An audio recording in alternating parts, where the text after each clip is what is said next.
네, 저는 이제 인천에서 여러 가지 활동을 오랫동안 해오다 보니까 지금은 이제 최종적으로 은퇴하고 네. 그 인천에 이제 좀 사회봉사 활동을 해야 되겠다 이런 생각이 들어서 제일 유력하게 하고 있는 활동은 서해 5도 평화운동본부 상임고문 일을 하고 있습니다. 네. 고 최기선 인천시장님과의 관계는 어떻게 됐을까요? 88년도에 결혼하고 뭐 이렇게 당장 먹고 사는 문제가 대두돼 갖고 있을 때 그 노동운동이나 시민사회 운동 이런 쪽에서는 수입이 없잖아요. 그러니까 이제 그러지 말고 그 좋은 정치권에 있는 선배를 도우면서 호구지책도 해라 해서 소개시켜준 그 당시 국회의원이 네. 최기선 의원이었어요. 김근태 선배님 표현에 의하면 착한 정치인이라고. 착한 정치인. 네, 네. 드물게 착한 정치인이라서 너하고 잘 맞을 것 같다. 그래서 이제 소개를 받았는데 부천에서 국회의원 하고 계셨고 그 당시에 그 동교동과 상도동으로 나눠져서 정치를 하고 있을 때 상도동의 그 수장이셨던 YS 통일민주당 총재였던 김영삼 후보 총재의 비서실장까지를 겸하고 있었어요.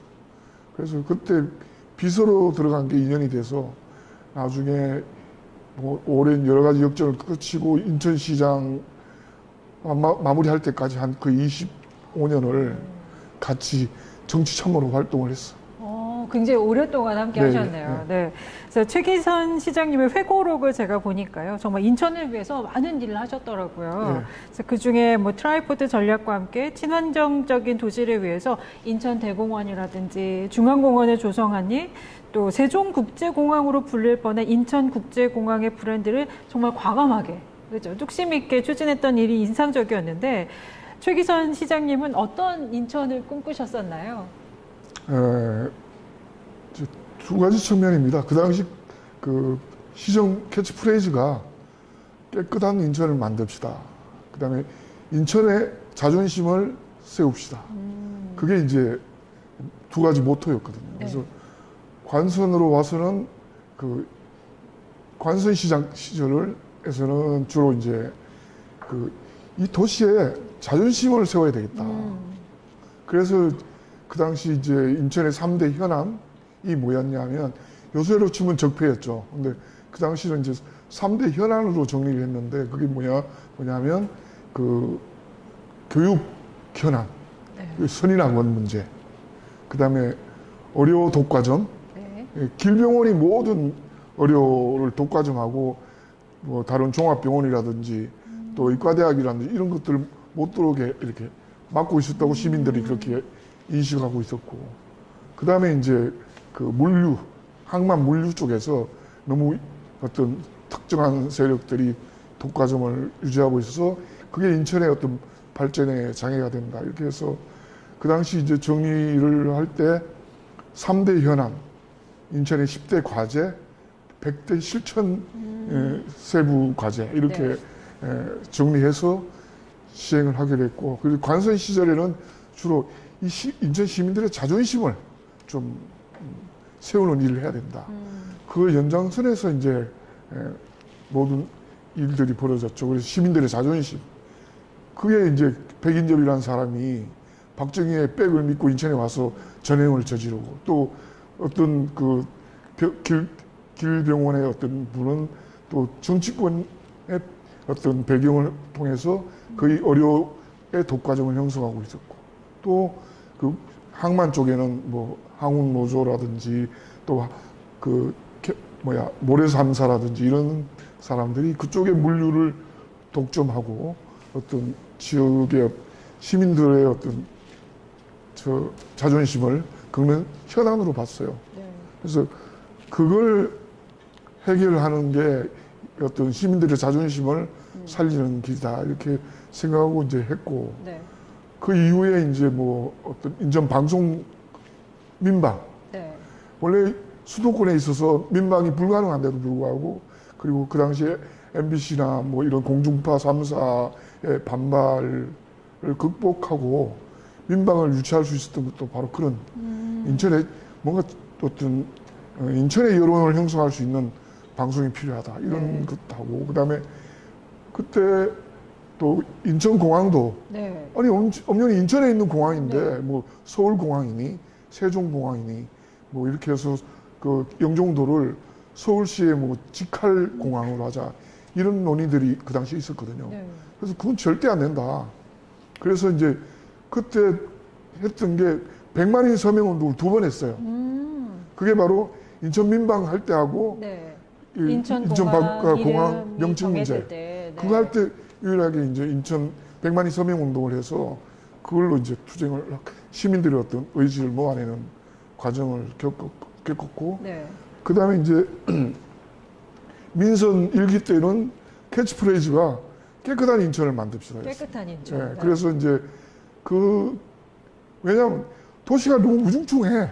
여기가 공장이 많아서 그렇죠. 공단. 물론 이 공단이 남동공단이나 혹은 주한공단이나 부평공단이나 이 공단들이 70년대, 80년대 우리나라를 먹여 살린 아주 중요한 시설이긴 했지만 도시 전체로 보면 굉장히 도시를 우중충하게 만들 그런 문제가 있고 또 공원 비율도 전국 도시 중에서 가장 낮았어요. 그래서 이제 지금 대표적인 인천대공원, 또 인천 부평공원, 그다음에 중앙공원, 그다음에 신트리공원, 모든 인천의 모든 공원들이 그때 다 만들어졌어요. 그 계획되고 만들어지고. 그래서 참 자랑스럽죠. 특히 이제 중앙공원 같은 경우는 도심에 이렇게 쭉 일렬로 돼 있을 때 그 당시에 철거민들이 점령하고 있어서 막 그 할복하느니 분신하느니 안 쫓겨나려고 하던 걸 그 당시 최기선 시장이 그냥 막걸리통 들고 들어가서 주민들하고 담판을 짓고 이런 과정을 통해서 이제 해결을 했죠. 지금 말씀해 주신 것처럼 정말 초대 인천시장님께서 인천의 큰 그림을 그리는데 정말 큰 공로를 세우지 않으셨나라는 생각이 들고 인천 시민들도 기억해야 될 부분들이 많다라는 생각도 들거든요. 그런데 제가 이렇게 회고록을 보다 보니까요. 이 1999년 인현동 인천 참사에 관한 내용이 없더라고요. 그리고 인현동 추모제에도 방문한 적이 없다라는 행보는 약간 좀 아쉬운 부분이 아닌가라는 생각이 듭니다. 그래서 이에 대해서는 어떻게 생각하실까요? 양면성이 있는데요. 보통 관선 했고 또 민선 1기하고 민선 2기가 되면 어떤 사람도 아무리 이제 좀 자기에 대한 어떤 경각심 있는 분들도 좀 타성에 빠지게 돼 있거든요. 그래서 그런 측면이 하나 있고요. 또 하나는 이제 약간 이 시정에 대해서 자신감이 생기고 관선 시기하고 1기 때는 아까 말씀드린 것처럼 깨끗한 인천의 시민의 자존심을 세우자 이런 거였다면 이제 민선 2기에서는 주로 어떤 경제적인 측면, 예를 들어서 송도 신도시의 어떤 건설을 통해서 또 혹은 수도권 관문도시로서의 역량을 만들어내기 위해서 주로 치중했던 것이 하드웨어 쪽에 좀 치중한 면도 있고 또 하나는 이제 저는 정치적 참모로서 이제 보면 이게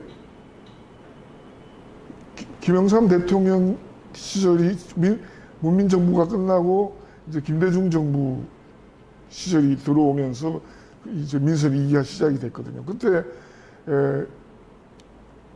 탈당을 해요.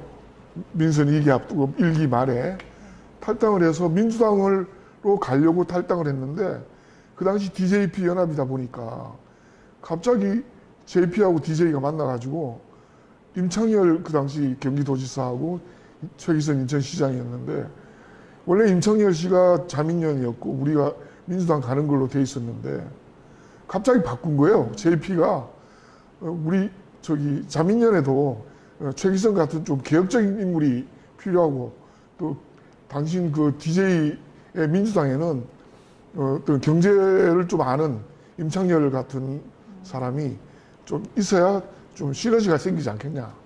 그렇게 논의가 됐나 봐요. 그래갖고 어느 날 갑자기 이 양반이 자기 그 정체성에 맞지도 않는 자민련으로 갈 수밖에 없게 된 거예요.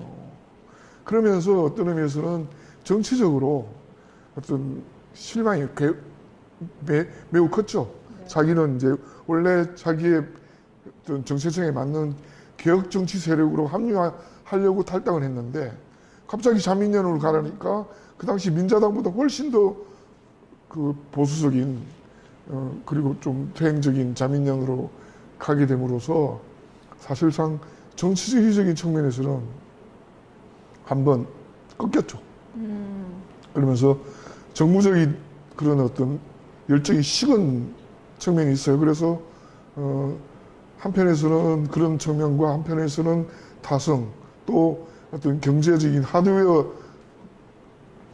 추구하는 시정의 어떤 성격으로 바뀌면서 그런 그 대민 업무 혹은 또 정무 업무 이런 것들이 상당히 그 역할이 줄어들고 저도 그때 잠깐 네. 떠나 있었어요.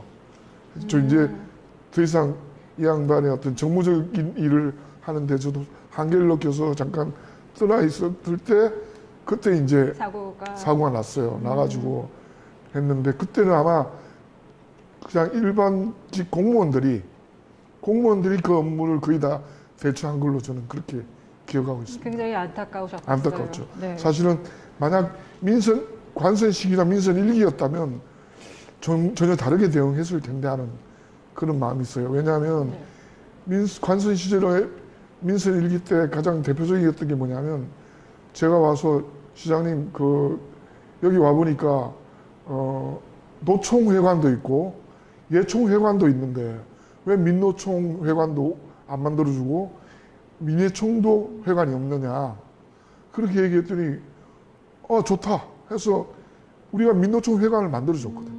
그리고 민예총회관도 만들어주려고 그랬는데 그 당시 민예총은 너무나 또 진보적이라서 우리는 관의 돈을 안 받겠다.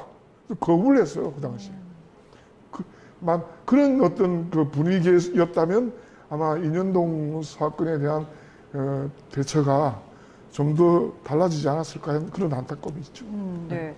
그래서 인천 시민사회가 이 1999년 인현동 인천 참사 어떻게 기억하기를 바라시나요? 지금 좀 전에 말씀드린 것처럼 네. 그리고 아까 처음 말씀드린 것처럼 이 도시도 하나의 거대한 그 유기체고 생태계잖아요. 그래서 이 도시도 발전하려면 어떤 설계도만 있어 갖고는 안 되거든요. 그리고 하드웨어만 갖고도 안 되잖아요. 그 도시의 발전의 진정한 동력은 바로 사람들로부터 나오는 것이고 그 사람들로부터 나오려면 이 도시와 이 도시에 사는 사람들이 어떤 일체감을 형성하고 이 도시에 대한 자긍심, 이 도시에 살고 있다는 것에 대한 자긍심, 이런 시민들의 자긍심들이 하나로 모아져서 도시의 발전을 이끌어낼 수 있거든요. 그런데 지금 요새 각 지자체의 어떤 도시 발전 전략은 제가 볼 때 그런 면에서 매우 미흡하다. 좀 그 도시와 그 도시에 사는 사람들이 어떤 자긍심, 자존심 혹은 어떤 일체감, 유기체적인 일체감을 형성하는 게 필요한데 그런 유기체적인 일체감을 형성하기 위해서는 제일 중요한 게 가장 인천적인 것이 가장 세계적이듯이 자기가 사는 도시를 가장 자랑스럽게 생각하고 소중하게 생각해야 되거든요. 근데 진짜 누구 말 맞다나 아니 세월호 사건에 대해서는 그렇게 많은 사람들이 전 국민이 추모하듯이 그러면 이 인현동 문제에 대해서도 우리 시민들의 어떤 자녀들이 그렇게 많이 죽었는데 그것을 소중하게 생각하고 그 기억들을 우리 도시의 어떤 발전적인 어떤 영혼으로 생각해요. 영혼의 일부로 생각하고 소중하게 끌어안고 가야 이 도시가 사람이 살 수 있는 도시로 발전할 수 있는 거 아니냐. 그런 측면에서 그 이후 민선 우리 2기 때도 그랬고 그 이후 시정은 너무 그 어떤 도시의 하드웨어적 발전 인천만 추구한 게 아니냐. 지금은 그런 부분에 대해서 반성하고 성찰하고 돌아봐야 되는 거 아니냐. 그래서 우리 민선 1기 때 추구했던 어떤 도시의 자존심, 자긍심, 또 시민들의 자존심을 돌려주기 위해서 우리가 뭘 해야 될 것인가. 특히 이 코로나 팬데믹 시대에 더욱더 필요한 게 이거 아니냐. 도시가 발전하기 위해서. 그리고 도시가 발전하기 위해서는 어떤 큰 그런 사람에 대한 큰 비전이 있어야 되거든요. 그게 뭐냐면 인천이 이 대한민국의 수도권 관문 도시로서 어떤 중심이라고 생각해야 되지 뭐 수도권의 외곽으로 생각하면 희망이 없는 거거든요. 왜냐하면 관문 도시로서 인천을 통해서 외부의 에너지가 들어와서 대한민국을 먹여 살린다 하는 그런 개념을 가지고 도시를 바라보고 설계하고 운영하고 키워나가야 된다. 그런 생각이 드는 거죠.